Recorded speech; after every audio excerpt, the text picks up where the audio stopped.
আমরা আজকে বিভিন্ন রঙের সঙ্গে পরিচয় করব। রঙের সাথে কি কি রং আছে এখানে দেখো তো। লাল, বলো, লাল, নীল, নীল, হলুদ, হলুদ, সবুজ, সবুজ, সাদা, সাদা, কালো, কালো, গোলাপি, গোলাপি, বাদামি, বাদামি, বেগুনি, বেগুনি, কমলা। কমলা, তারপরে কি আছে? সবুজ, হালকা সবুজটা, হালকা সবুজ, আকাশি, আকাশি, গাঢ় হলুদ, গাঢ় হলুদ, গাঢ় সবুজ, গাঢ় সবুজ, ধূসর। ধূসর। আচ্ছা, এবার আমাদের মূল বা প্রধান রং কয়টি? মূল বা প্রধান রং কয়টি? তিনটি। কি কি? কি কি? বলো। লাল, নীল, হলুদ। Good good. এবার রামধনুর কয়টি রং? রামধনুর 7টি রং। গুড। রামধনুর রামধনুর 7টি রং। কি কি রং?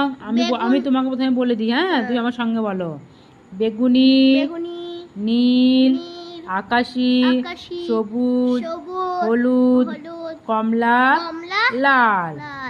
আচ্ছা। বেগুনি, নীল, আকাশি, হলুদ, সবুজ, সবুজ, হলুদ, কমলা, লাল। ছোট্ট বন্ধুরা, আজকে তোমাদের সঙ্গে আমার রঙের পরিচয় হলো, তাই তো? হ্যাঁ। তোমরা ভালো করে এটা শুনে নাও, তাহলে তোমাদের অনেক মনে থেকে যাবে। Good bye.